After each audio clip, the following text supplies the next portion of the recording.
রামধুনি থেকে Kasba law college, zero tolerance, zero tolerance. আপনার সরকার, আমাদের সরকার আরো দুটো কাজ করেছে।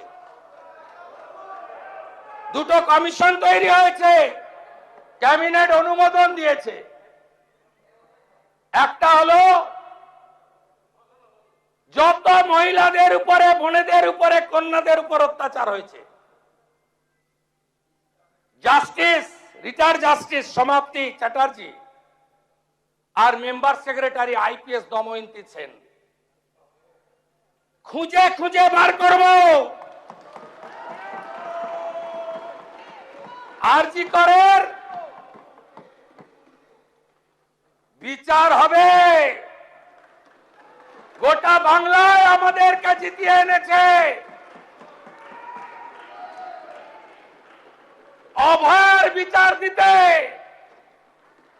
তিনটা আইপিএস কে সাসপেন্ড করেছি, সন্দীপ ঘোষাদের তাড়িয়েছি, বাকি যা আছে পরিষ্কার করব। তামান্নার মা বিচার পাবে। রামপুর হাটে ওই 6 বছরের আদিবাসী কন্যা, তার পরিবার বিচার পাবে। ময়নাগুড়ির ওই রাজবংশী ফ্যামিলি, রাজগঞ্জের ওই রাজবংশী ফ্যামিলি, কালিয়াগঞ্জের মৃত্যুঞ্জয় বর্মন সহ আমাদের যে ছাত্রীকে ধর্ষণ খুন হয়েছে, বিচার আমরা দেব।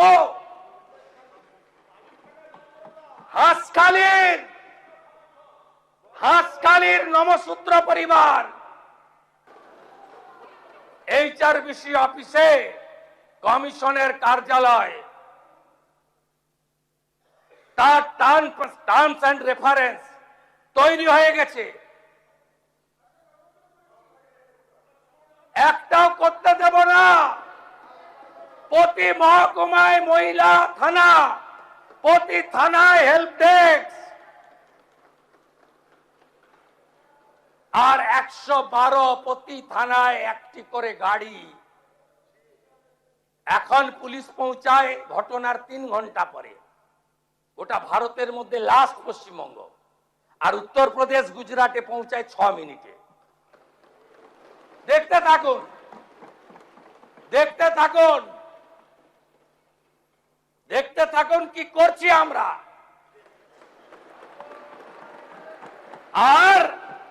আর একটা কমিশন হয়েছে, রিটায়ার্ড জাস্টিস বিশ্বজিৎ বাসু আর মেম্বার সেক্রেটারি, যার নাম শুনলে অনেকেই আপনারা ভয় পান, এডিজি র্যাঙ্কের আইপিএস কে জয়রামান। যত চুরি করেছেন, মনরেগার চুরি, আবাসের চুরি, জল জীবন মিশনের চুরি, লক্ষ্মীর ভান্ডারে চুরি, যত চুরি করেছেন এই কমিশনে অভিযোগ পড়বে এবং তাদেরকে শ্রীঘরে যেতে হবে।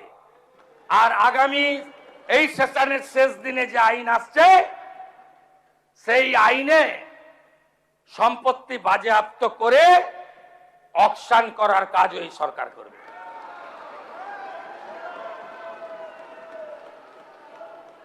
আপনাকে বলছি যে 4,38,000 কোটি টাকার বাজেট, কেউ কেউ জ্ঞান দিচ্ছিলেন, বিরোধিতা করার তো কিছু নেই, সুযোগ নেই আপনাদের।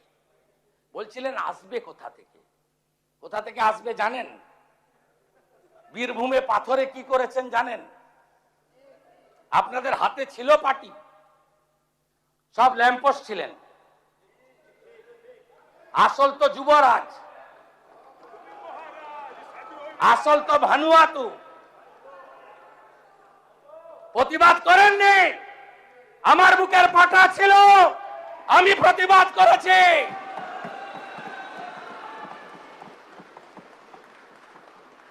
সব মেনে নিয়েছিলেন। 1 বছরে বীরভূমের পাথর থেকে রেভিনিউ দিয়েছেন 60 কোটি টাকা। আর আমরা 9 মে শপথ নেওয়ার পরে 1 মাসে রেভিনিউ দিয়েছি 83 কোটি টাকা। করুন 83 গুণিতক, এটা 100 কোটি হবে। 83 গুণিতক 1200 কোটি। পশ্চিমবঙ্গ সরকারের অ্যাকাউন্টে 100 কোটি, বাকি 1100 কোটি ক্যামাক স্ট্রিট হয়ে দুবাই।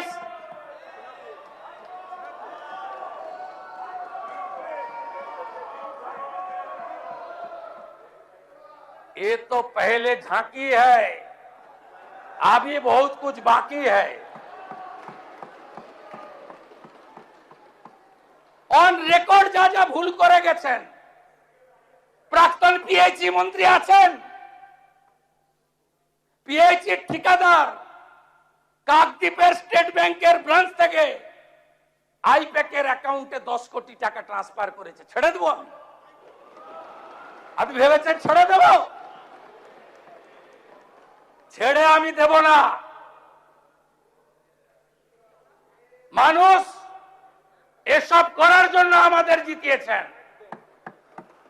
আমি আশ্বস্ত করতে চাই বাংলার গণদেবতা জনতা জনার্দনকে, প্রত্যেকটা হিসাব হবে, বিচার হবে, আপনারা শান্তি পাবেন।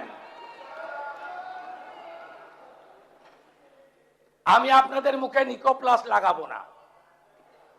আমাদের দিকে আঙ্গুল তোলার আগে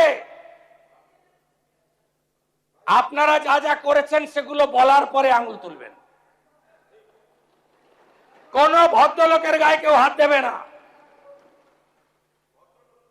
আমরা মনে করি যে শোভনদেব চট্টোপাধ্যায়দের মতো বেশ কয়েকজন ভদ্র রাজনীতিবিদ আছেন, সবাইকে মিলিয়ে ফেলবেন না। সমর মুখার্জিকে দেখলে এখনো উঠে শ্রদ্ধা জানাই। রতুয়ায় বিজেপি কর্মীরা ক্ষুব্ধ হতে পারে, যা সত্যি তাই বললাম। আপনারা সবাইকে এক জায়গায় ফেলবেন না। জাহাঙ্গীরদের কেউ বাঁচাতে পারবে না, শওকত মোল্লাকে কেউ বাঁচাতে পারবে না, শাহজাহানকে কেউ বাঁচাতে পারবে না, দিলীপ মন্ডলদের কেউ বাঁচাতে পারবে না। রাজু নস্কর থেকে বাপু সোনার মতো গুন্ডাদের কেউ বাঁচাতে পারবে না। নিশ্চিন্ত থাকুন, নিশ্চিন্ত থাকুন। আরো কড়া আইন আনা হবে, আরো কঠিন ব্যবস্থা হবে। গেল রাত তুলেছেন, হিন্দুত্বের কথা বলেছেন। আমি মন্ত্রগুপ্তির শপথ নিয়েছি। মুখ্যমন্ত্রী হওয়ার পরে এমন কোন শব্দ বাক্য আমার মুখ থেকে পাবেন না যাতে কোনো বিশেষ ধর্ম সম্প্রদায় আঘাত পেয়েছেন বলতে পারবেন। আমি আপনাদের বলছি, আপনারা ভুল পথে পরিচালিত করেছেন মুসলমানদের।